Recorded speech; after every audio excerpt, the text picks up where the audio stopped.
Welcome back to Still Loading, the podcast where we talk about the decline of everything, but mostly video games. My name's Aiden. And I'm Matt. And, when we say that mostly everything thing, we're actually going to talk about a lot of stuff today. The subject is, around nostalgia and the remake hell we're in, where just fucking the same movie keeps coming out, the same game keeps coming out.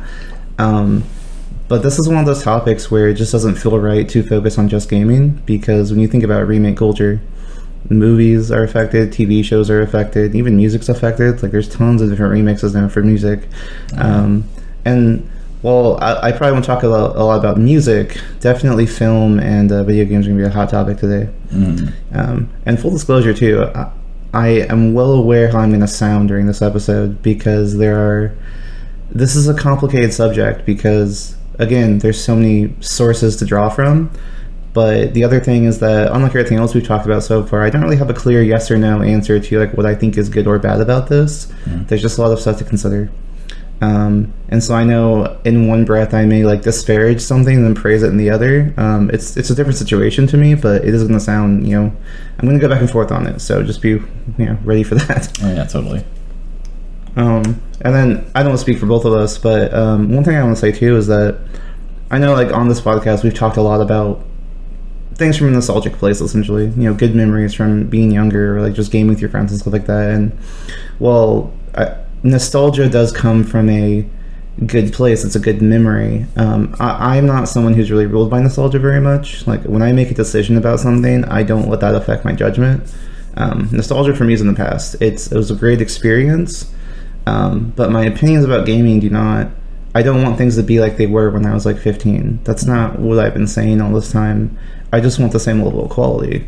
And I'm not talking physical either, or service level stuff. Like, I want the same graphics, or I want the same whatever. It's the same level of quality. We talked about this in the last episode. Just all the companies just don't fucking care anymore.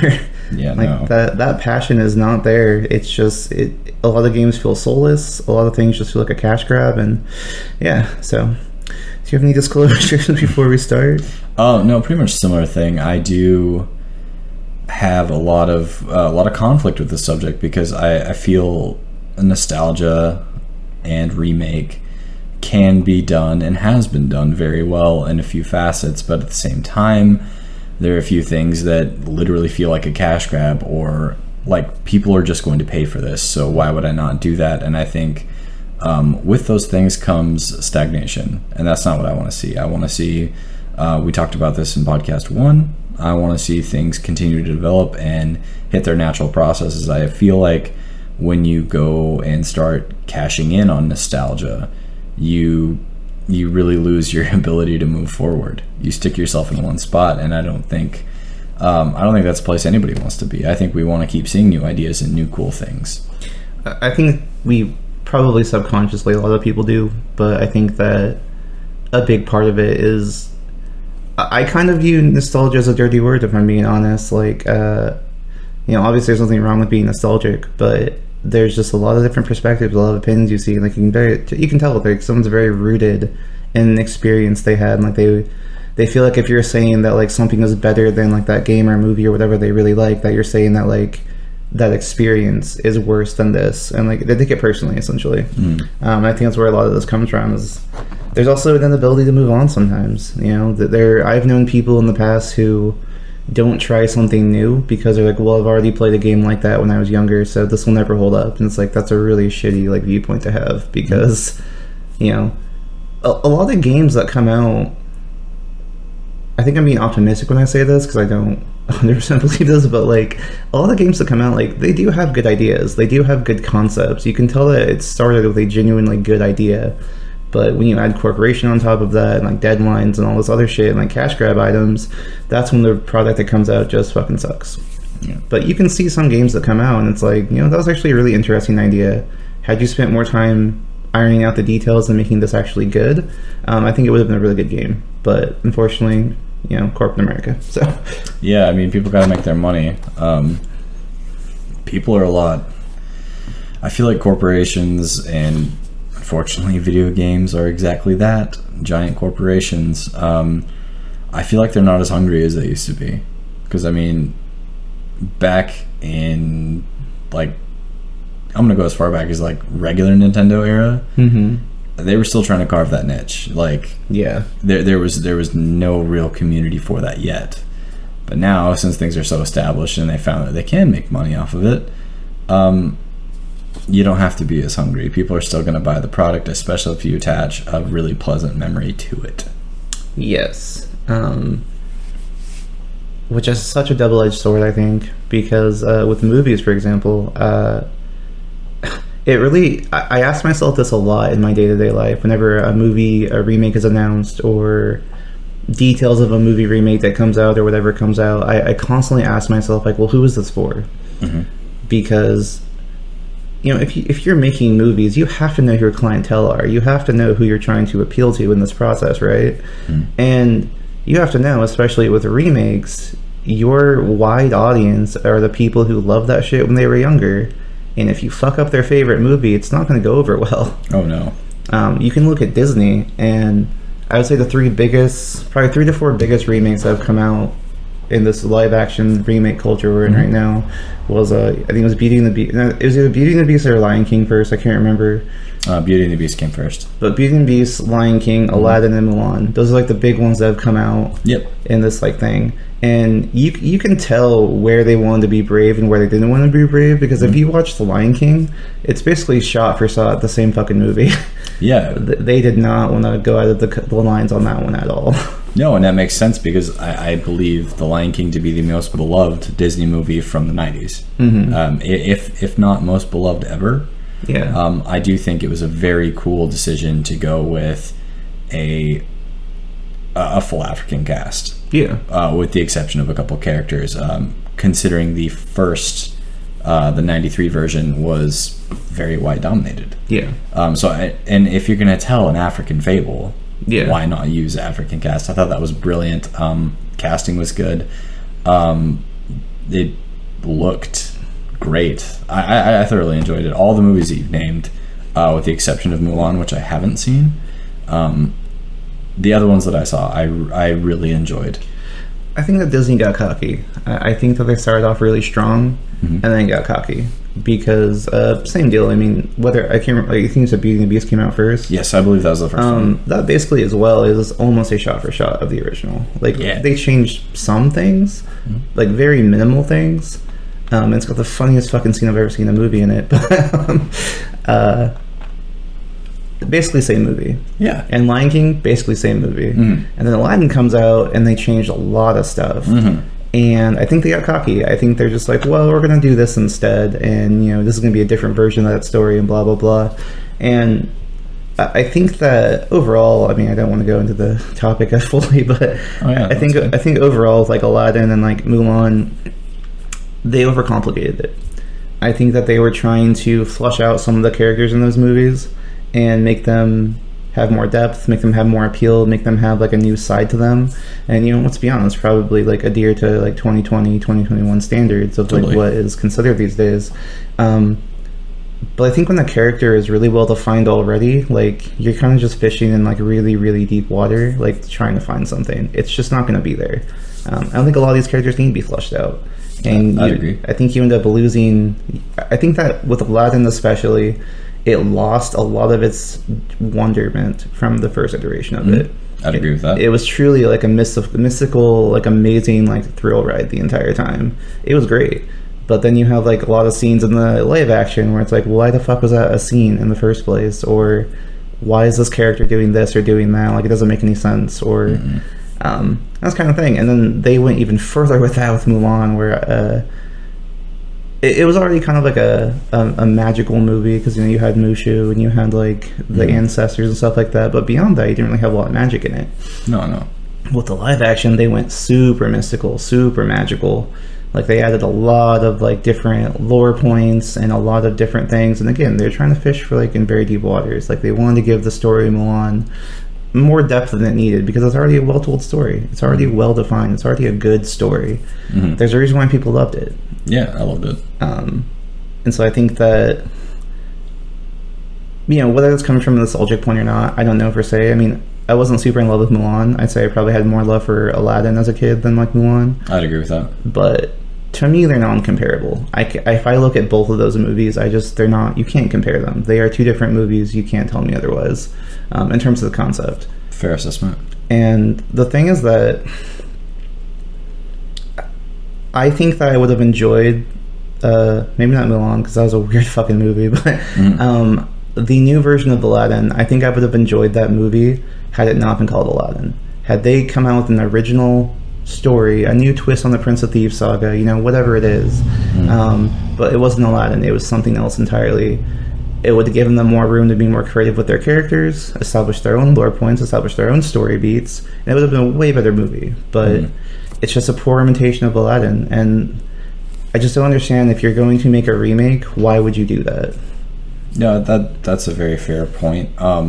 My biggest complaint about the Aladdin remake was there was a very unnecessary subplot to that movie, which I addressed initially as a subplot, and then found out that is the whole plot of the movie. I feel they went a very Mad Max route with it, where Aladdin is not the main character of his own movie. While I appreciate that as a cinema buff, and I appreciate the work Guy Ritchie did on the movie, I do feel like there's a lot of things that could have been cut or done better. That being said, I enjoyed the hell out of it. I really enjoyed that movie. But I definitely see the points. I see what you're saying. I'd like to see like a fan edit with like all of the subplot removed. Yeah. Just to see what that might look like. Maybe they didn't meet runtimes, or because to me it's not sending the right message. Like the subplot of the movie is, let's be honest, very girl power. Yeah. Which, I mean, great. Like I'm all for that, but at the same time, like that's so vastly different than the original movie. The end of the original, Aladdin becomes Sultan. That's the whole deal. That is the end point of that movie. Well, I would disagree, because on the subject of it being very girl power, like, again, I just think it's necessary, because the character of Aladdin in the original cartoon, for example, like, he's very equal with Jasmine. Like, he never tries to be like the man, essentially. Yeah, and no, like 100%. You know, like, he kind of finds like his equal in her, and like, even if you watch the extended series and the cartoons after and the movies afterwards, like, yes, Aladdin becomes Sultan, but they're very much like a power couple. They very much do everything together. So I think honestly it's a disservice to make it more centered around Jasmine, because you know, I personally love having like a power couple. Like, I love seeing the idea of like, you know, we're both on the same foot here, you know. But that being said, like I said, you know, had it been a different movie, I totally love to watch a movie about like a girl, you know, who wasn't supposed to be queen originally, like decided, you know what, that's bullshit, I should be queen. That would be a great movie plot. But not when you call it Aladdin. No, yeah, I get your issues with the movie. For me, that it was very visually appealing. Yeah. And visual goes a long way. The actors did a good job too. Oh, 100%. They did it great. The cast was great. They all did great. Yeah, it's just like I said, like I've got philosophical problems with that movie, I guess. Execution was done very well, but yeah. But I mean, keeping that in mind, I don't want to talk about Aladdin either time. I know we could, but yeah, I mean, last thing to say about Mulan, like, that moves a dumpster fire. Like, really? They went so far away from the original concept of Mulan that it felt really, really lame. And one of the biggest things about it is, like, you love like a coming of age story, essentially, right? Yeah, you definitely do. do. And like, she went to go like take her father's place in the war. She got her ass kicked constantly, but eventually she succeeded. One of my biggest issues with the movie is that they have this whole subplot where like she's special and she can like use chi and like no one else can, so it's a secret, she can't talk about it. So she pretty much starts off the movie being amazing. There's really no growth for her. Oh. The whole thing with like her enlisting in the army, the whole plot around that, instead of her like getting her ass kicked and fucking like, you know, standing up over and over again, like overcoming that, is she spends all of her time pretending she sucks at stuff, all of her time pretending like she can't do this thing, and then in secret she does it good. And just, come on, I mean, that sounds like a badly written D&D campaign. It really does. It really does. And that's my biggest problem with it. But there's a lot of plot holes. There's a lot of things that I'm just like, when the fuck did that happen? Why did that happen? Like, there was not enough screen time for this character to have established this kind of connection with her. That just, it's not a thing. I don't see it. It's just bad storytelling. It is. So yeah, I should say this. I don't hate Aladdin. I think that for what it was fine. It's not Aladdin to me. I fucking hate Mulan. That movie's terrible. Straight up, that movie is terrible. Well, I mean, I saw a few scenes of it when I was going to bed, because my wife watches Disney Plus before bed. I saw a few scenes of it and I was like, oh wow, action, and it didn't hold me. So that's why I haven't watched the full thing, and now I don't think I will. I'd love to hear what you think, honestly. I really love to hear what you think. Oh, okay. Damn it, I hate homework. No, you don't have to. I'm just saying, I just love to hear what you think. But moving away from this topic and kind of same topic, but back to video games. So just like with a movie, when like if you're gonna remake the movie, don't change it. That's the biggest thing. Don't change it. And you have two. This is going to be a conflicting point for me. I'm a little bit more forgiving of this in video games because it can be done well depending on what it is. Like the Final Fantasy VII remake is, to me, is not Final Fantasy VII. It is a different game, and I have lots of theories about that, and I'll get into that at the end. But that is the example, I think, of like a remake that's done fine. I have no issues with the Final Fantasy VII remake. But when you look at something like, I don't know, like still like the original 7 got like an HD release, so did 8, so did 9. Great, totally on board with that. I think that's fine because the story is the same. They have not changed anything. They have not done anything to the characters. It's still the same game that you played, 20 years ago. The only difference is it looks better. You cleaned it up. Yeah, I think that's fine. I think I'm very much on board with stuff like that. I don't like that they add like god modes and like, invincible areas. Like I like that you can speed things up because those games are super slow.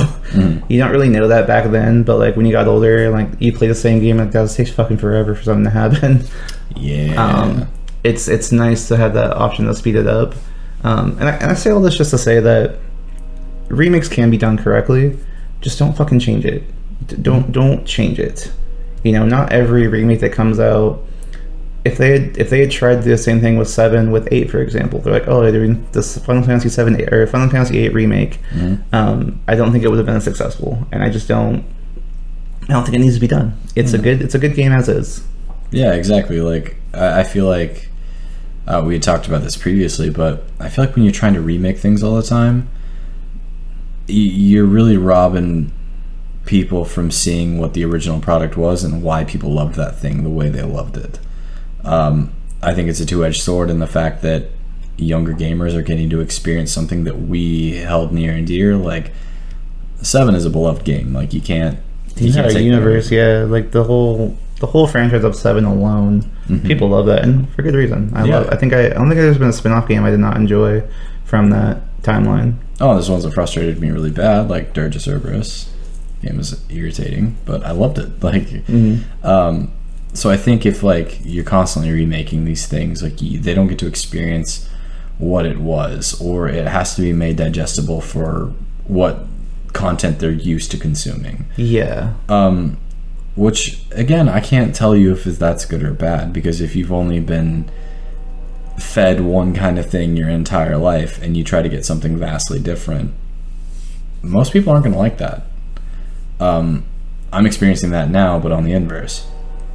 The content I'm used to consuming, or maybe had nostalgic ties to in the past, the things I really like, when you try and change those formulas and give me something different, maybe I'm not as receptive to that. Yeah. And that's a jaded point of myself that I'm really trying to overcome, and I'm trying to look at everything with that new perspective, and it's hard. It's a hard thing to do, so I get why you do that with remakes, but it doesn't mean I have to like it.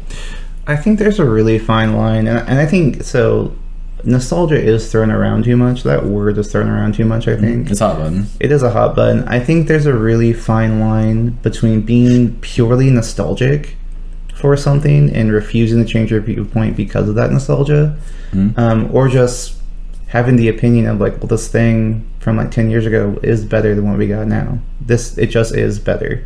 And a lot of that does come down to personal opinion, but the main thing is that you can't deny like the quality of games these days are really lacking.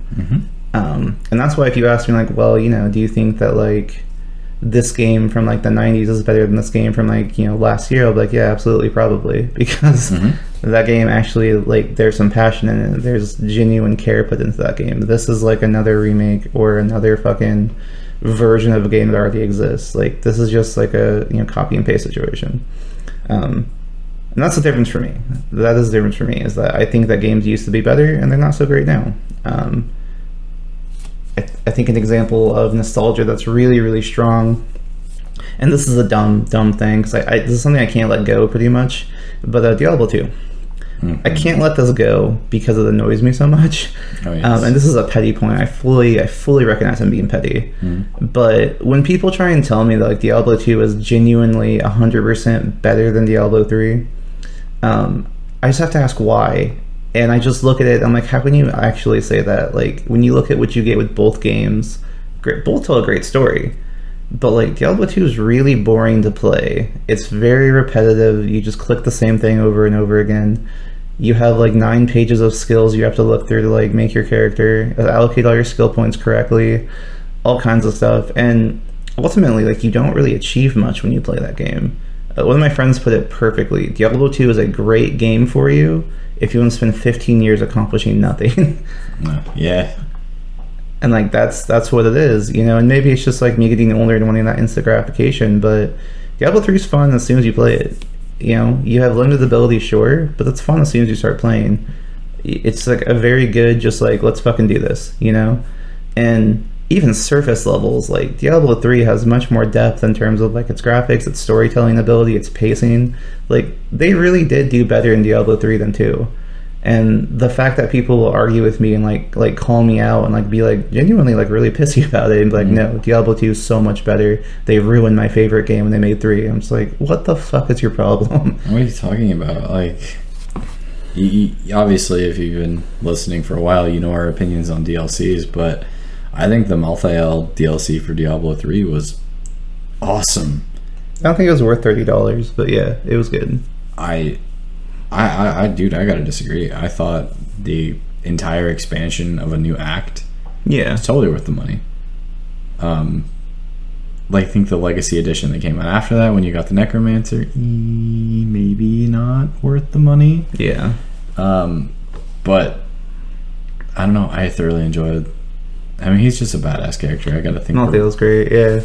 I should reiterate too, like, because my issue with that previous statement is that there's never any solid. It's genuinely being petty when people tell me these things. I try to have conversations like, well, why is 2 better? Tell me why 2 is better. And there's no substance behind any of those arguments.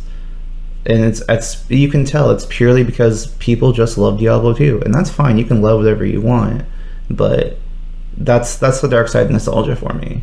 When someone will get that volatile over a subject because it's just something they really love, that changes a lot of things in that conversation for me.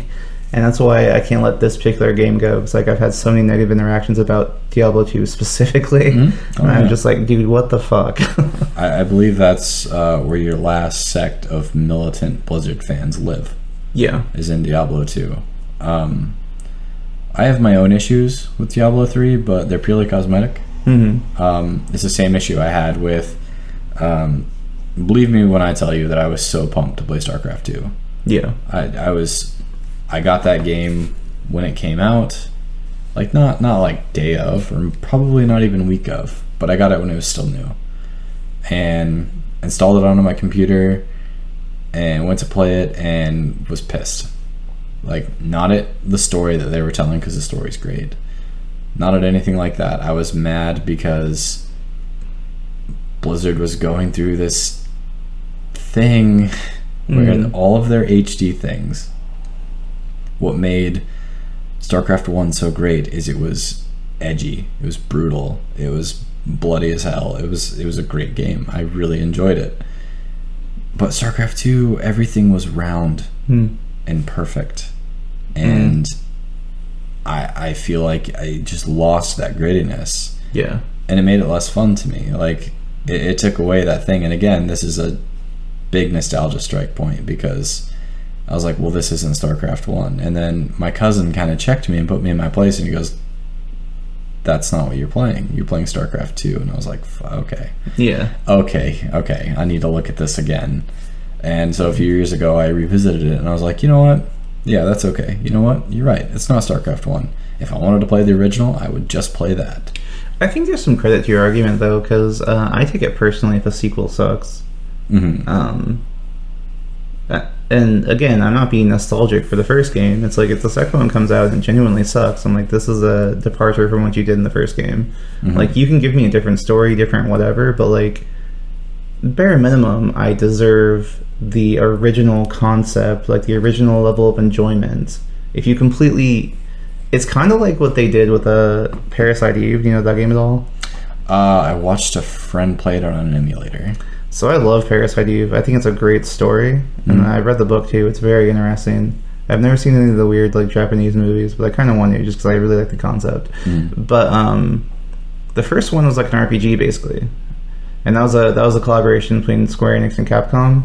Oh, cool. So like, it's like gritty and survival horror, but also like, you know, fantasy related and stuff like that. It was cool. The first game is an RPG. The second game is basically like Resident Evil, where it's tank controls and everything, and like it feels stiffer to play. And that's a game where like I still like the second one, but I hate tank controls. And that's kind of what I'm saying here is like, I deserve at least the level of quality I got in the first game. Right. Don't completely change the formula. You know, build upon the formula. I think that's a good idea. Build upon the formula, but don't fucking change it. See, again, that's rough because that's an example of a developer trying something new. Yeah. And so I can't critique them too hard, but at the same time, you're allowed to like what you like. Well, I think you can try something new and it be a new project. You know, like you could have made a new game with those controls, those whatever, and tried it that way. Lots of game companies have done that, where like they have a spin-off title of a series. Where like, oh, this is not this series, but it kind of is. And it's just trying something new. I fully approve that. You know, do a focus group, do a test group. You know, I can't think of an example right now, but there have been a couple of games where like the spin-off essentially became more beloved than like the original. And I had a bunch of lists prepared and then I forgot them. So I have what immediately came to my head was Crisis Core. Yeah, Crisis Core. Yeah. Complete change of gameplay mechanics, but in my opinion, better. Yeah. I did not love that combat felt really stiff, and a negative point I have against the 7 remake is that they kind of build upon Crisis Core's combat mechanics, and so there are times when the game does feel really stiff, and I don't love it. And I'm like, it's like Crisis Core. Sometimes it's really smooth, other times I'm not having fun. Yeah, I ran into just unlock problems a lot in Crisis Core. Before I figured out how to use materia right, which took me arguably longer than it should have. Well, you know, so speaking of Crisis Core, though, a positive point I have for remakes is that I think accessibility says a lot about a game. Crisis Core is beloved. People love that game, but it was only on PSP. It prompted people to like get a downloadable version on the computer and like modded it so it like looks better and stuff like that. Not everyone wants to do that. Not everyone can do that. I think there's nothing wrong with accessibility. You know, if they released a remake of it, again, not changing it, but just making it look good and then re-releasing it, I would not be pissed off about it. No way. Because that means that, you know, if I ever want to play Crisis Core again, I can in a very easy, accessible way, instead of digging out my PSP and like playing on a tiny screen and like, you know, like, gaming's changed too much. Sometimes you just can't go back. Sometimes I have issues playing split screen. I'm just like, oh, I don't like this. This used to be fine, and I have an issue with it. Oh yeah, I mean, that's just natural evolution, though. And again, I have nothing against natural evolution. I do have issues with basically having to buy 2 consoles and 2 PlayStation subscriptions to play games with my wife. I do have a problem with that. But yeah. That's one thing Nintendo does well. They have I don't say a lot of positive things about Nintendo very much anymore, but one thing they do well is they have a Switch subscription that's like a family plan. Yeah. So it's, you know, you just get a bunch of people on it essentially, and then, you know, there's one cost for multiple people, and that feels good. I think that's a great idea. Yeah. I've always been kind of salty about like PSN and like Xbox Live and whatever the fuck, you know. PSN used to not cost a thing. Yeah. And now it does. I've always been salty about stuff like that, but with Sony at least, I was not mad for a while because being a PlayStation Plus member used to be really good. They gave you some very cool games, but now they're very, very like, no one really cares about this game anyway, but you can have it for free. Here you go. Yeah, it's out of a hat, pretty much. Yeah, occasionally you get like a good title still. Where like, oh, this is a really cool game actually, or you find a hidden gem, you know, stuff like that. But yeah, accessibility, I have nothing wrong with that. I think accessibility is a great idea. I think that's what a lot of the recent remakes I talked about, like the Final Fantasy 8, 9, whatever, that's what they provided. It's accessibility. You can play Final Fantasy 7 on your PS4. You can play Final Fantasy 8 on your PS4. Like, it feels good because it's accessible. And I'm sure, you know, there's some people who still have their Final Fantasy 8 discs, but like that involves pulling out your PlayStation and buying extra parts, because unless you have a CRTV around, it's not going to look very good on an HD TV. So you have to buy the specific, you know, adapter to like make it convert correctly. Yeah, I ran the GameCube on my 4K TV one time. I was like, oh wow, that's bad. Yeah. So yeah, accessibility, I'm all for that, and I think there's nothing wrong with that. And then like kind of what you were saying earlier, it's a new generation of people who get to experience that. Yeah, which is great. Yeah, there's no guarantee it will have the same appeal. I have talked to people even my age who've been like, oh, I just didn't grow up playing those games, so like I just don't care. And I'm just like, no, you're missing on so much like good content though. Like, yes, I understand it doesn't look as good as you want it to or you're used to, but trust me, it's great content. So, you know, it doesn't, who knows if they'll appreciate it for what it was. I do think that this could be a nostalgic point. I do think part of it is like, that's what we had back then. Yeah. At the time, that was cutting edge. At the time, this was amazing. That was top of the line. Nothing looked better than this. Yeah. What a concept to think about. Yeah. So, I mean, that could be part of it, but I don't know.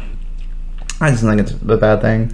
Another negative thing about nostalgia too, though, is like I've said many times, we've both said this, like the fans are to blame a lot of the time.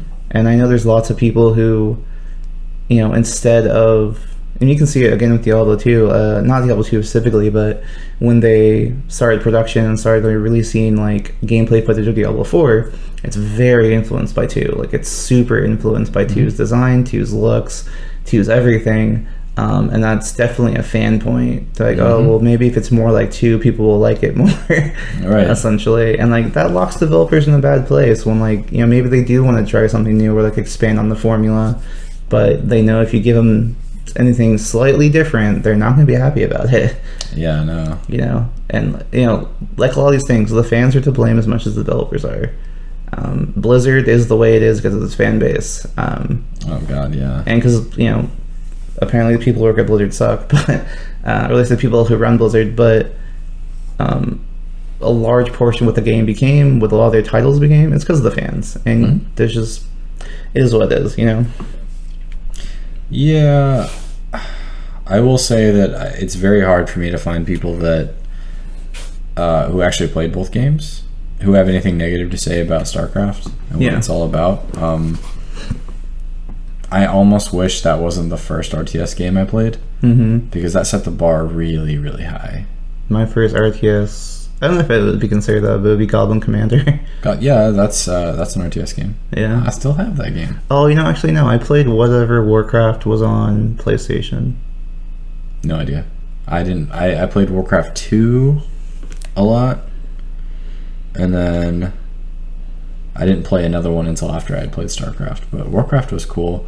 StarCraft was better, I thought. I think it's different strokes for different folks kind of thing. Like, I prefer dragons and swords. Like, some people prefer spaceships and aliens and stuff, you know? Like, it just depends what you're into. The thing is, like, I was playing Warcraft at the same time I played Age of Empires. And to me, that was no dragons, but like true military combat. Yeah. That was cool to me. I still play that game. I know a lot of people do like that in Civilization. Like, a lot of people like that. Never played Civilization. Played a lot of Age of Empires. I think they're basically the same game. I think they just have different niches, but from what I've seen and people tell me about it, they're basically the same game. Sick. I mean, that's something else for me to play. But yeah, I really enjoy those kind of games. But that's the one Blizzard title that I would almost put into the untouchable category. Because StarCraft, whether it's 1 or 2, are both wonderful. Yeah. All of their expansions are wonderful. Yeah, I mean, and there's something to be said about that too. Like, it's kind of what I've been saying the whole time. Is like, you know, if they made a Starcraft remake and they changed everything about Starcraft, like, probably wouldn't dig it as much because it would not be that game essentially. Would you? That project never got off the ground. Oh, well, I wonder why. They were going to do a first-person shooter called, I think it was Starcraft Ghost, which I won't bore you with the details of what that is, but basically it's a special unit, well, not special, but it's a unit you get in Starcraft that are basically stealth assassins. Okay. They use sniper rifles, they can cloak themselves, they call down nuclear strikes. They're just badass, but they're also telepathic. Like, their brain has been modified to a way that they're not like normal people. Anyways, they're going to make a first-person shooter version of StarCraft, and that project never got off the ground. Like, I'm not sure exactly why, or whether it was a funding thing, or what, or fans not being into it. I personally would have played it, but they were smart enough to distance itself as, like, much like Final Fantasy VII and then Final Fantasy VII Crisis Core. Yeah. They put that degree of separation between the core type. I meant more so like not a spin-off series. Like, spin-off is fine, but I meant like if they literally were like, call it like they did like, oh, like StarCraft Remade or whatever, and it's supposed to be the same game, but it's 100% not. Like, they're probably like sticking a lot of people's craws because it's like, well, I love StarCraft. Yeah, you know, and that's kind of the point I'm making is, like, if you're gonna remake something, fine, stick to the fucking material. I think the last dig I have on Blizzard right now, because I'm gonna turn my attention to Nintendo after this. The last dig I have on Blizzard, because it kind of just relates into this. Diablo 2 was their big seller, like, last year, the year before. That was like their blockbuster game of the year, and it's just an experience we've already fucking had. Yep. It's not new. It's not different. It's the same fucking thing. It just looks better. And honestly, I was actually a little bit excited for Diablo 2 when it was announced because before it got swiftly shut down by all the fans, they were discussing updating it, essentially. They're like, you know, we'll do Diablo 2, but it'll be like the Diablo 3, like, kind of like formula. So it'll be faster paced, it'll be smoother, it'll have, you know, it'll be less of a grindy game. And people were not having that. And so we just got Diablo 2. Again, some more. Yeah. Yeah. But when I first heard that, I was like, dude, I'm for that, because, you know, Diablo 2 was like, had a great story, but it was not fun to play. I was like, I would actually love to play it again in a different way. And, you know, again, that's a conflicting interest, because I said before, like, don't fucking change the formula, but like, sometimes you need to change the formula if you can actually improve upon it. You know, same thing I said earlier, like, improve upon the formula, don't change it entirely. So while 2 may be a different formula than 3, it's an improvement, in my opinion. And I think if you can genuinely improve it, like, you can genuinely improve it, do it. One of my favorite games is a game called Lunar. I've never played it. It's a JRPG. That game was so beloved when it was released in America. Like, every console had it. So it has a different version of the game for whatever console you're playing it on. So it's like a Game Boy Color version, there's a Dreamcast version, a PlayStation version. Yeah, very, and like at this point I have played almost all of the different versions, just over the years I have. But the one I fell in love with the series on, it was on PlayStation 1. Years later, they made a remake of it on PSP, where they built it from the ground up. Same story, material's still the same, they changed some of the voice lines, but essentially the same game. It just looks different. They built it from the ground up. I think that's a superior version because they improved on everything that was good about the first one and made it just more fun. And like I said, who's complaining about more fun? Yeah, it's one of my favorite games, you know, and like, I have fond memories of discovering it on PlayStation 1, but the PSP one's better. It is. It just 100% is. And that's kind of like I was saying, like, it's improving upon the formula and making it better. It's changing the formula a little bit, but it's better. Yeah. So just kind of like counteract my own point about Diablo 2, I guess, but, you know. It seems to me from like what you're saying about the way Diablo 2 was received the second time. Yeah. It sounds to me like fans have Stockholm Syndrome with that game a little bit. Like, you can't mess with it at all. It's sacred. But I do remember there being very obvious problems with that game. Pacing being a big one. Yes. It is a lot of the same for many hours until you achieve something. Yeah, well, okay, so this too, I feel is important to talk about with that specifically. I think that era of Blizzard, because all my friends that played that game when it was relevant, we're all the same guy basically. They were all in their room in the dark on the computer for hours and hours and hours and hours and hours. Basically, no lifing it before that had a turn. So that makes sense that game would be the appeal, and I guarantee these are the same people that bought it again. Mm-hmm. So I guess makes sense why you would want to recapture that experience. But again, I'm going to bounce back to my initial point. If you love the original, why not play that? Yeah. I mean, obviously it has merit. It holds up on its own. So yeah, if people are wanting to change things for the better, it sounds like, why not give them the opportunity? Yeah. And like I said, like I thought the story in 2 was great, but it's just not very fun to play. No. I think 3 is a superior game simply because you have both. You have fun gameplay and a good story. Yeah. Whereas 2 is just a good story. Yeah, 3. Same with Diablo 1, honestly. Like, Diablo 1 was very revolutionary for its time when it came out. I remember playing that on PlayStation, but, like, it was not fun to play. It was very fucking hard. Yeah, I was the first... Diablo 1 was the first game I played where I got the Dark Knight set, which I think you get when you go to hell. Mm-hmm. And I was like, man, this set's really cool, but I gotta go, like, sell my gear or whatever. So I went back to town, and I was like, oh my god, my dude's carrying his helmet around. I was like, what? Like, mind-blowing for, little kid me. It was a great idea. I mean, I think Diablo as a series is good. I really hope 4 is still going to come out. Everything's fucked over at Blizzard right now. But Didn't they try to make a mobile Diablo? Oh, yeah, Diablo Immortal. That did come out, I believe. Oh. Yeah. Well, I've heard nothing about it, so I can't imagine it was good. Yeah. It was just an example of, trying to improve upon the formula when you didn't need to, essentially. Blizzard's whole thing is they've tried to stay hip their entire lives. They try and keep up with trends, and I admit that must be stressful. Totally. Every time a new trend comes out, like, well, you gotta make sure your game still is relevant. But, World of Warcraft, Diablo, stuff like that, it was special for a reason. You don't need to change. Just, keep releasing the same level of quality. People will still keep playing it. Totally. The people who keep playing it now are fucking champions because it has not been the same level of quality for a long time.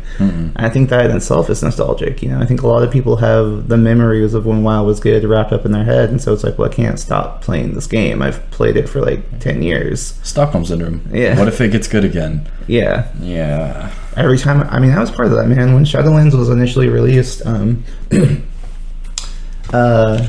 it was initially released, like, I was right there with everybody being like, yeah, this looks really cool. Like, I'm sure that these look like really good ideas. Like, this, this game may actually be fun. I was right there with everyone. Yeah, and then you took the red pill. Yeah, exactly. So I think a lot of that is that. But speaking of, Blizzard and their fucking blockbuster Diablo 2 release, Nintendo did the same thing this year. The Nintendo Direct this year was 45 minutes of them showing trailers for remakes of old games, old maps for old games, just all kinds of stuff, but none of it was new content. And then at the end of it, they had like 3 or 4 new games that they announced. One of which is Kirby, which I'm salty about because I was like, dude, did Blizzard fucking write this game? Because when they were describing it, they're like, yeah, so you can transform as Kirby. That's his thing, right? He sucks up enemies, gets their powers. That's the thing, right? What if you had to grind to do that, though? I'm like, that's literally the fucking game. Because they're like, yeah, man, like, you'll get materials and resources and you'll build this village. If you build the village, you can get materials to upgrade your forms. Then you can use them better. And I'm like, what? Did fucking Blizzard make this game? Garrison the game? Yeah. God, no. I was like, way to fucking take something simple like Kirby and overcomplicate it. Oh, yeah. Jesus, man.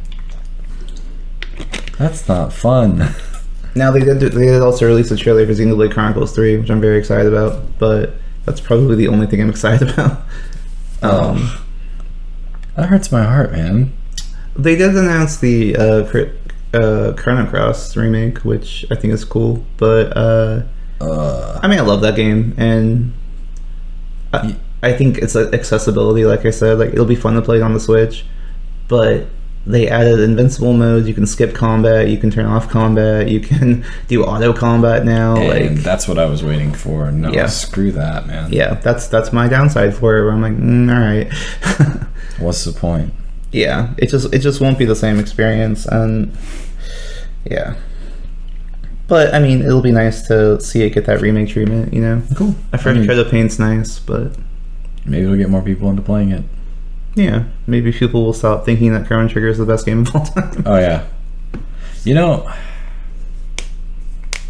the game I want is not. Maybe I'm not gonna say not gonna happen, but can somebody please just put War of the Lions on a new console, please? It did get that PSP release.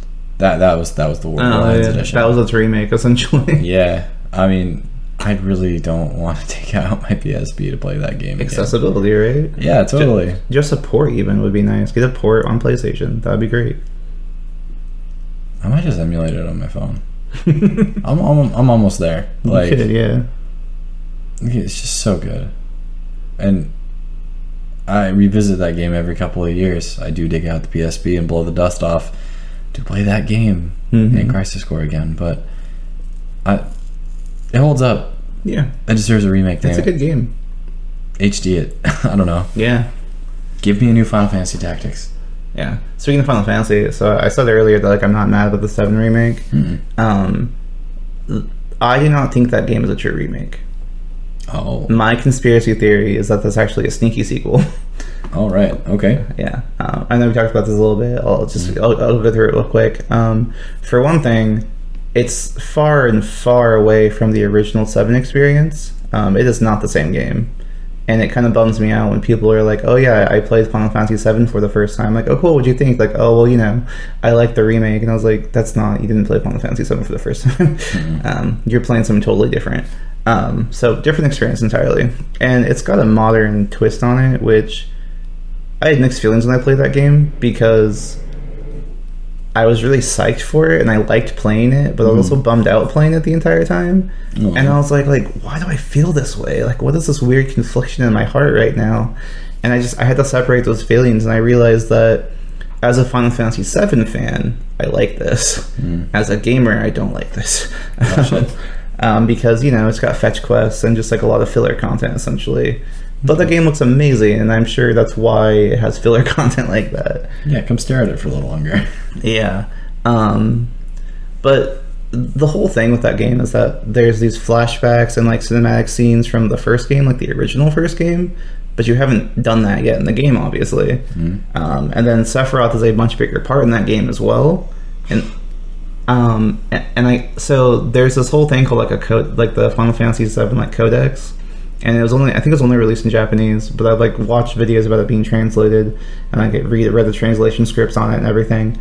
And it's basically just talks about like what Jenova actually is, what the life stream actually is.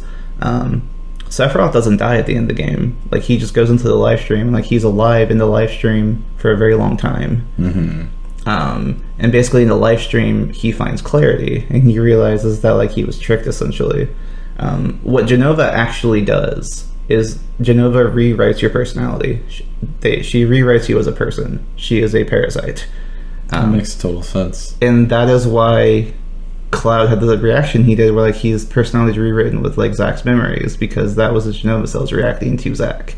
Because the Jenova cells react the exact same way as Jenova does.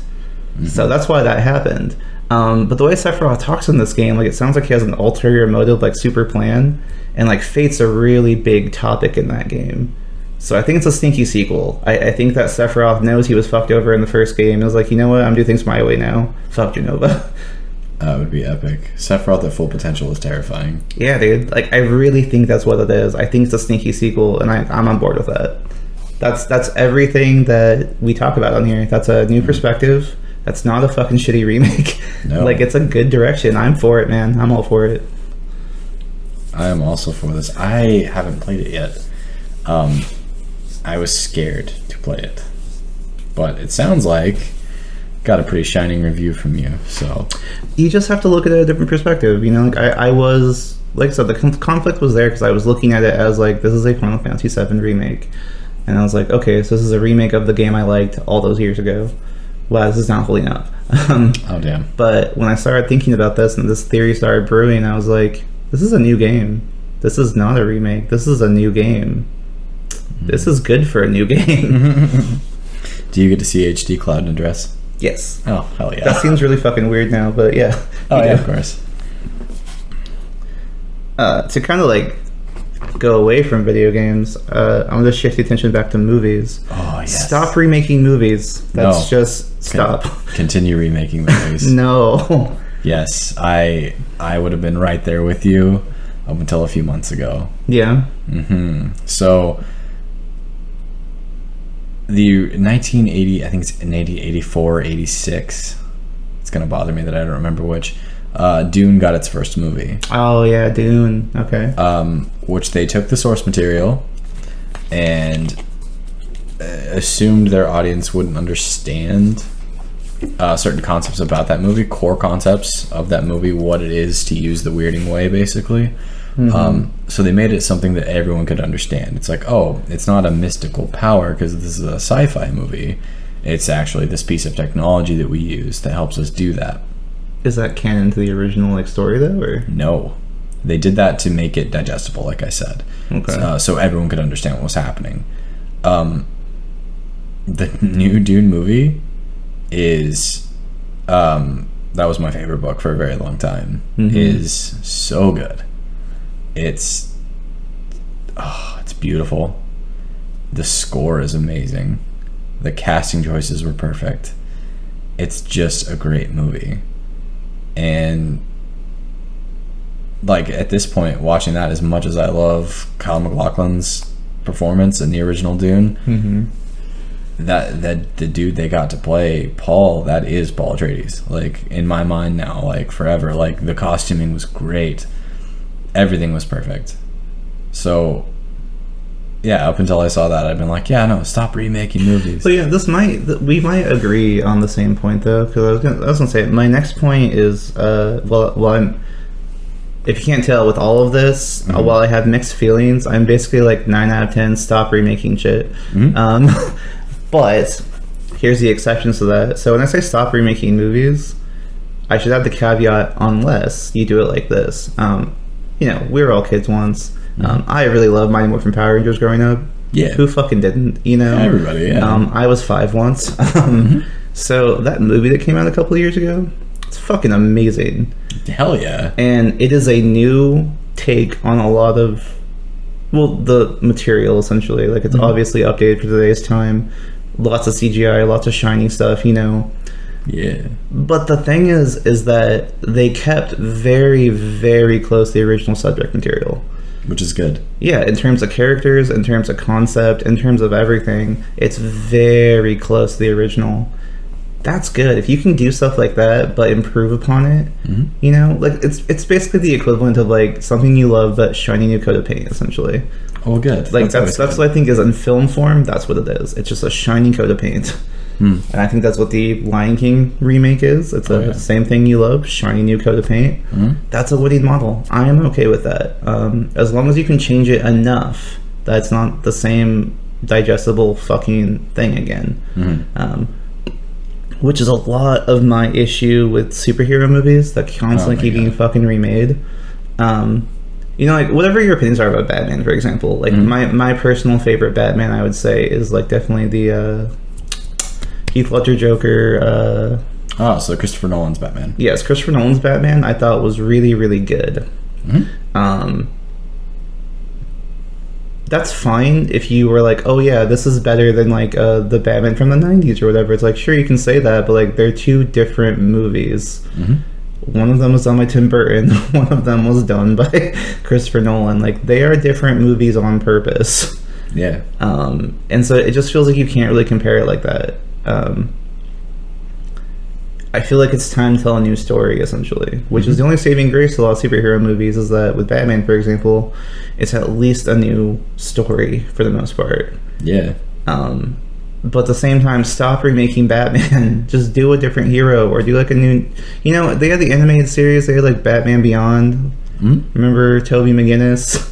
Like, dude, Batman Beyond was awesome. Yeah, let's fucking do that movie.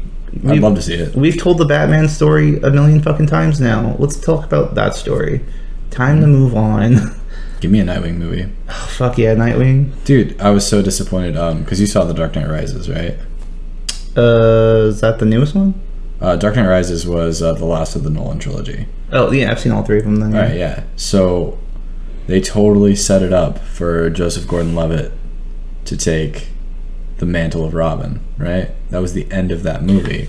That felt super weird, though, because, like, he retired from being Batman at the end of that movie. Yeah. So how is there Robin without Batman? That was my only thing with that. That was weird to me. I think they were going to jump straight to Nightwing. Which that would have been cool. Like, first half of the movie, he's Robin. Second half of the movie, he's Nightwing. Yeah. Boom. He gets his own movie. And I think Joseph Gordon-Levitt was a great choice for that. I think so, too. Yeah, man. I really wish I could have seen that. Maybe it's in production. I don't know. Like, we can hope, yeah. Like, that... Man. Also, Tom Hardy is Bane. Tom Hardy's my boy, so... Yeah. I want his body type so bad. You heard it. You're out there. If you ever hear this. So speaking of like same vein, they did that Teen Titans live action show, and everything I've seen of it looks fucking terrible. I didn't even know that was a thing. It was a thing, and like when you look at the trailer, you're like, this is fake, right? Like this is a joke. This isn't real. This is a joke, right? It's not a joke. It's real. Oh. And to be fair, I have not watched it yet. I know, I almost did it too. Yeah. Fucking Letterkenny. I haven't watched it yet, and maybe I should before I judge it, but I mean, I read the comic books. The animated series was amazing. Yeah, I don't know. It seems like a really bad remake, essentially. It's changing everything about what's good about it and then making it dark and gritty and edgy, and I don't know. Like Suicide Squad? Yeah, kind of. Or anything DC has put out under their own label. Yeah. Let's slap a gray filter on everything and make this really hard to see. Yeah. No thanks. Yeah, I mean, this is definitely an excuse, and it's definitely like if you want to look at it this way. But Marvel does the same thing. Like, there's been a bunch of Spider-Mans, there's been a bunch of other movies, but at least they have the multiverse as an excuse. They can blame it on the multiverse and be like, well, it's just a different Spider-Man. Sure. Which, you know, I saw the newest movie. I actually really liked it. Like I said, they really pull in the multiverse into there, and I'm like, this is good. Same with that movie that came out a couple years ago, like Into the Spider-Verse. Oh, so great good. movie. Great fucking movie. So good. Yeah.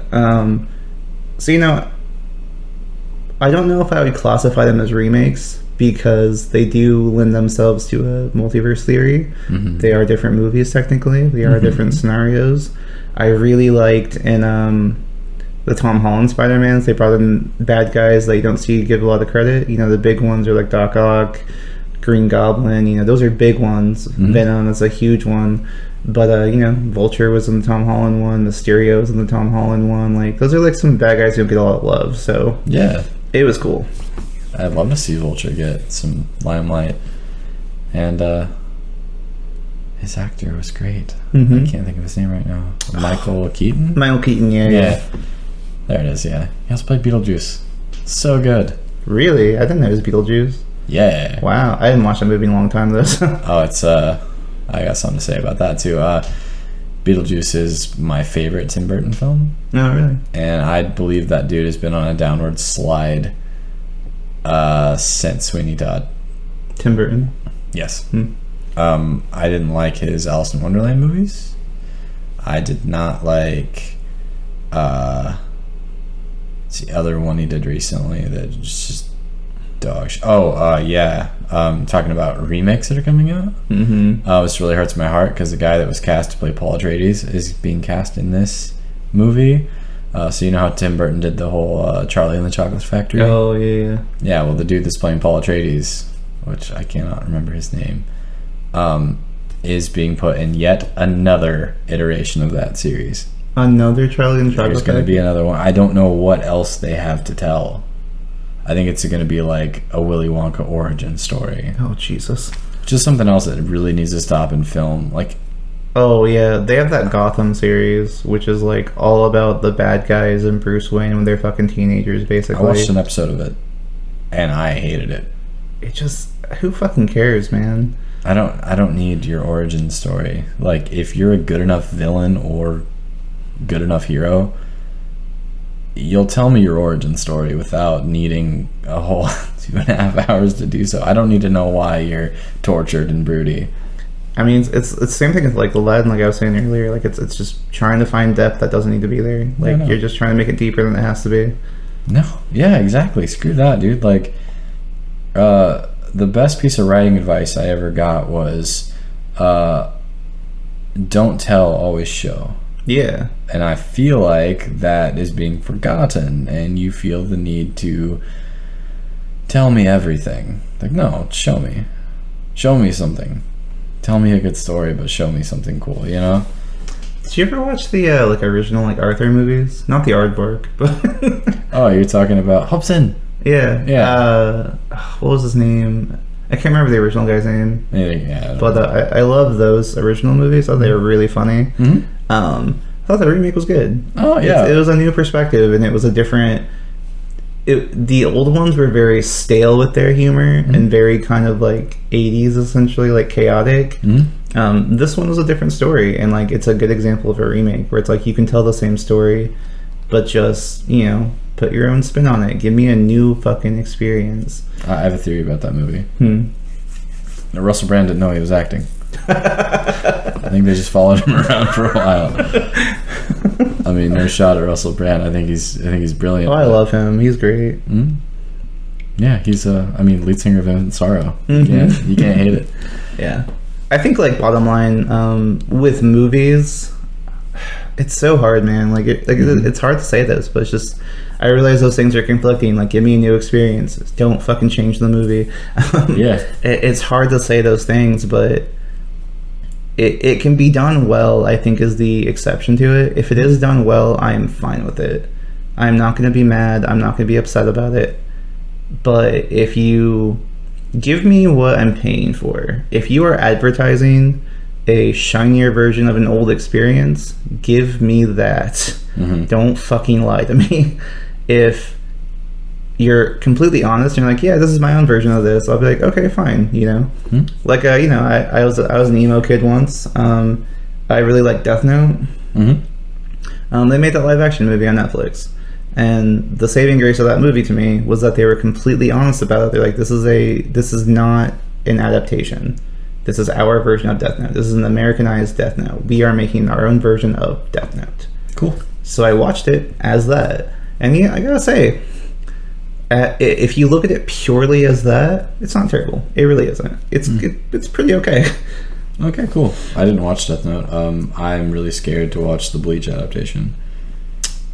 That is just like it is like a adaptation. Like, it's actually not terrible. Cool. I mean, it's really hard to do live action anime, but that's what I'm catching here. Of them, it wasn't bad. You know, that's the thing too. Like, the Americanized Death Note was not cringy to watch, because like when you see anime trying to imitate, or real life trying to imitate anime, that's a lot of same sounds there. Oh yeah. Real life trying to imitate anime, it looks really cringy. Yeah. They filmed the American Death Note super good. It was very, very good. They filmed it in like a great way. I thought the music was good. The score was great. Oh, yeah. The cinematography was really good. Yeah, no, it was good. I liked it. Cool. Willem Dafoe does a great job. I love Willem Dafoe. Yeah. Funny joke they tell on Family Guy, but I think it's true. It's like, did you know Willem Dafoe has more bones in his face than most people have in their whole body? Like, holy shit, yeah. Great actor, though. I have one more point, I think, before I'm ready to wrap up if you are. Alright, dude, I'm ready to wrap, yeah. I have one more point I just want to say, because this kind of goes in the same category of like remakes, but not. Long-awaited sequels.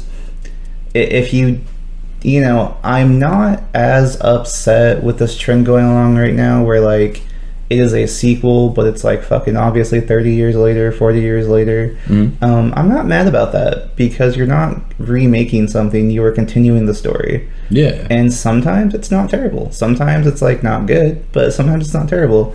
I watched the new Ghostbusters movie a couple of weeks ago, the Ghostbusters Afterlife. Oh yeah, how was that? Really good. That's a complete continuation from the original, you know, Ghostbusters, which is fucking great. It's really, really good. It feels good. It's very feelsy. I felt some stuff when I was watching it. Okay. The comedy is good. Yeah, it was great. So I mean, that is a good example of like, you know, instead of doing a remake, just make a sequel.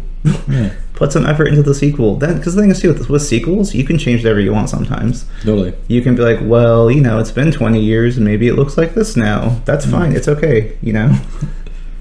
Yeah. Long, like it's talking about long-awaited sequels. I'm still waiting for Avatar 2, Yeah. and I've been waiting for 12 years now. Yeah, I can't believe when that movie came out, it was like James Cameron was a baller, and it was just like, it's going to be a trilogy, just so you know. Yeah. Just as soon as it comes out, you like that? Tell me more, don't worry. Where is it, James Cameron? Where is it? Yeah, those actors are going to be like old by the time that movie comes out. Well, they said a couple of years ago the principal shooting was done. Mm-hmm. So, I mean, it's probably a lot of CGI, to be honest. Like, it's probably like making a high production video game. Like, they probably have to do a lot of editing to that stuff. well, I mean, I just went back and watched Avatar again, like not that long ago, like a couple months ago. Does it hold up? Shit. I mean, it's Space Pocahontas, so It is, yeah. yeah. But I mean, God, it's so good. I loved that movie. I saw that movie 11 times in theaters. Really? Yeah, I paid for a ticket 11 times. I don't know if I've ever loved a movie enough to go watch it multiple times. Owning a movie is different. I have movies I have watched multiple times, but I don't know if I've ever been like, this was so good I have to go watch it in theaters again. Yeah, I had to drag extended members of my family and all of my friends to go see that movie. It was good. No, it was super good. Yeah, It's a gorgeous movie. It's great. I still have my 3D glasses that I jacked from the theater. Oh, really? From the first time I saw that, because I saw it in 3D and in standard. I saw it in standard one time, but every other time was in 3D. That's so good. Thinking back on that now, man, that's probably like over $100 in movie tickets just to see that one film. It was so goddamn good. Yeah, back when movies were like $10. Yeah. Now it's like $20, $25 a ticket. Do you know why? Why? Oh, fun fact. Matt's Oh, fun there you facts. go. And that's fun fact. Let's do. So movie theaters make no money on ticket sales. Yeah. All of their money comes from commission. Mm-hmm. So Commission, like the concession stands, or? yeah. Okay, gotcha. I should have said from concessions. Yeah. Well, I don't know if you get. I've never worked at a movie theater enough to like give you a tip. Like, good job, you sold a ticket. I have. Oh, there you I go. was projectionist though, but no. All of the money comes from concessions, so that's why I get really pissed off when I see people sneaking shit in. It's like, you're literally, if enough of you do this enough times, the theater won't make any money, and the theater will close. And that's what happened to one of my favorite cinemas. Is they had to close down because they weren't making any money anymore, and that really sucks. Especially when you got like, a favorite seat in a cinema and you can't ever go there again. I'm not bitter at all, but Well, hey, I think we'll just leave you with that. A fun fact: don't fucking take stuff in the movie theaters, and they don't make any money. So there you go. Yeah. You learned something, and you heard good opinions tonight. So that's right. Yeah, damn good opinions, best opinions in the world. all right. Well, I think that'll do it for now. Cool sign-off phrase. Oh yeah. Yeah. Boy.